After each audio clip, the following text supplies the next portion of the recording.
So a heart-pounding game, and at the end of it, New Zealand are in their first World Cup final. South Africa's wait will continue, and while they'll be completely distraught, South Africa will also look back on this game and think about the what-ifs, because that is what sport does to you, especially matches with such fine margins. They will think about what would have happened had the innings not been interrupted by rain.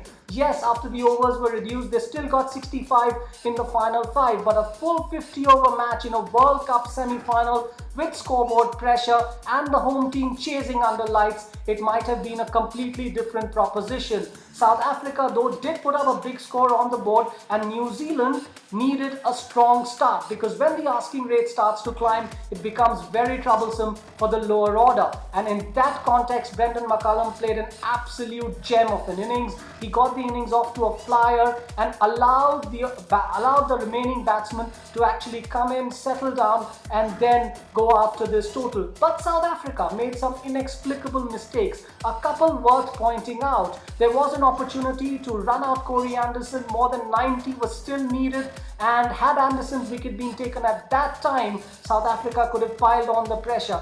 That wasn't to be. Towards the end of the game, there was an opportunity to catch Grant Elliott at the fence. That was missed, with Duminy and Behradine involved in that incident. Had that catch been taken, what would have happened?